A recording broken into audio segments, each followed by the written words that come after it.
こんにちは、セゼナナの時ならです。こんにちは。今日は海事かき氷のオーナー美穂さんに来ていただきました。よろしくお願いします。よろしくお願いします。どんなところが人気？人気はやっぱりシドニー初日本のかき氷っていうことと、氷を日本から輸入してるってことかな。お店に来る人もみんなびっくりして、ちゃんとなんかパッケージも確認して日本からメイドインジャパンを見て、そういろいろ現地の氷も試したんですけど、やっぱり日本のが一番ふわふわするし、お客さんにも好んでもらえるかなと思って、そこはこだわりました。日本の氷ってふわふわするっていうのは、シドニーで一番有名な氷屋さんの氷試したんですけど、同じ機械でやっても氷が全然ふわふわにならなくて、そうだから多分水が違うのと、日本のは山のお水なので不純物がないからかなって思ってます。日本のその氷は日本で作って凍らせたものをオーストラリアに船で運んでる。機械自体は日本の機械はそうですね、日本で有名なスワンっていう会社の機械が使ってます。作る前の氷の温度も大事ですし、その機械の微調整も大事ですね。氷の温度が大事。冷たすぎてもダメだし、溶けすぎてもダメだし、結構かき氷屋さんシドニーいっぱいあるんですけど、日本のはなくてタイとか韓国のはいっぱいあるので、氷自体にも味がついてるとこが多いので、めちゃめちゃ甘い。みんなそういうイメージで来る方が多いから、来た時に本当にびっくりする。日本のかき氷っていうその文化はもう氷がメインで、そこにその氷の食感と、あと素材を掛け合わせて、あと盛り付けとか見た目でも楽しむっていうのが日本のかき氷っていう感じですね。私もそういうイメージなので、そういうイメージのまま作りたいなと思ってやってます。見た目もそうだけど食感って大事だなって印象に残りますね。氷は本当にふわふわなので、本当に素氷だけ食べたいっていうお客さんも常連さんの中でいます。素氷だけ？素氷だけ。なんかすごいふわふわで美味しいから、本当に素氷だけ食べに来る人がいます。これはちょっと脈絡がないけど、聞きたかったこと。抹茶とかそういった日本ならではの素材はシドニーではどうですか？世界でシドニーでは大人気ですね。抹茶はもう今本当にブームで、マックでも抹茶ラテ最近始めたし、抹茶も本当どこのカフェ行っても今ありますね、抹茶ラテ。今ね、日本だともう抹茶が手に入らなくて。あ、そうなんですね。で、もう老舗の抹茶屋さんにお抹茶買いに行ったんですよ。そしたら本当に分かってくれる人にしかもう売りたくない。とにかくこれはね、もう私はあんまりちょっと言っていいか今迷ってるけど、抹茶ラテにするなと、してくれるな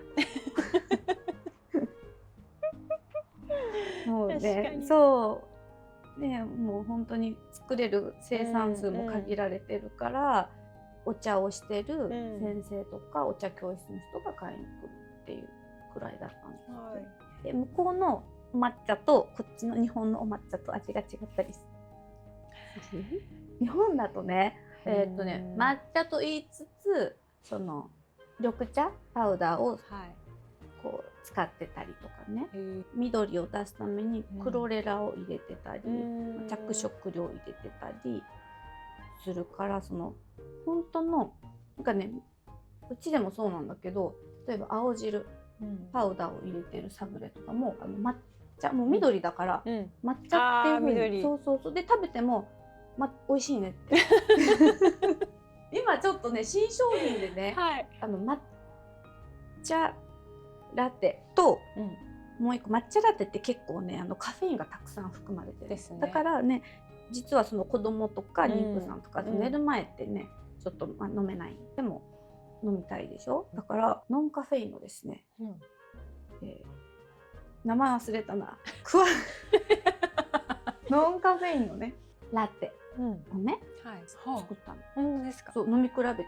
はい、飲み比べこれをねたいです。うちの下の妹に飲ませたの。はい。そしたらお姉ちゃん抹茶美味しいね。最高って言っての。じゃあわかんないんですきっと。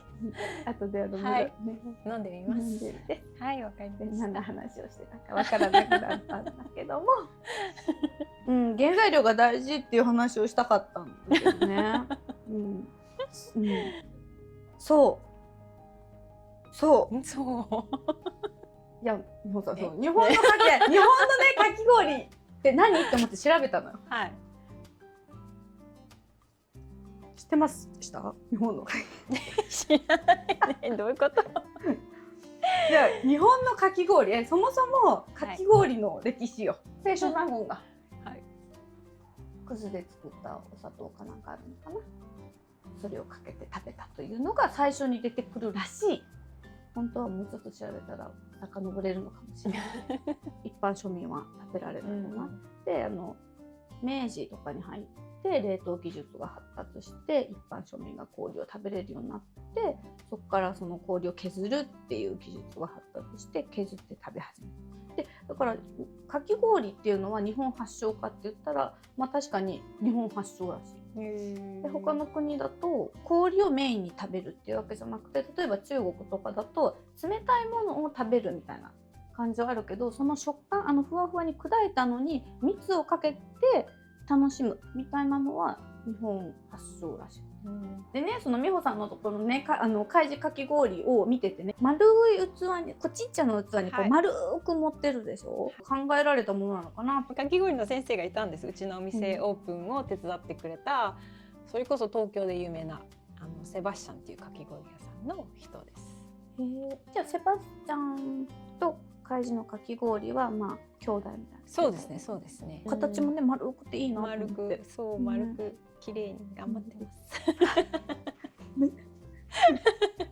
主義がね。はい。それをね、今度コラボしたいという。楽しみにしてます。突然コラボの話。コラボスペシャルメニュー考えてたんだけど、決まってなくて。何月だっけ？2月でしょ。だからね、一旦試作をですね、作ってまいりましたね。食べてみます。この味をかき氷海事でかき氷にするってことですよね。そう、でもアドバイスをもらいたい。純米酒の酒粕と豆乳の白あん。結構力作、日本酒の香りがすごくね、ふわっと香る。でもアルコール度数はもうほぼ飛ばしてるので入ってない。バナナ以下です。バナナ以下。これが有機小豆とマスコバド糖っていう黒糖、さらに黒蜜を加えたソース。うちのどら焼きに使ってるこだわりの粒なんです。日本を感じるものっていうのがいいのかなと思い、粒感を残すかとか、いやいや滑らかな方がいいのかとか。中に入れるなら粒感があった方がいい。あ、そっか。かけるならサラサラの方が。その酒粕入りの白あんはね、アップルパイみたいだねっていうか、多分日本酒に入ってるリンゴ酸が、そういう香り、リンゴっぽい香り、アップルパイみたいな香りになるのかなって。で炊いてるでしょ。だからこれいいかも。香りが欲しいの。そう。シドニーは柚子が手に入りにくい。高いし。柚子の木がない？木がない。だから送ったらいい？木を。そう言える。まずそこから。あれってやっぱね、冷凍解凍すると香りパッて飛んでいく。飛んじゃうんだ。でまた糖度調整とかやって加熱すると、もうそのたんびにあれだし。最後うち上なんかジャム乗せてるけどさ、その上にか周りにこうやってかけてもね。最終的にどれぐらい垂れてどれぐらい粒感が、あった方が見た目がいいかっていうのと、その粒のサイズ、見た目も大事。グラデーション。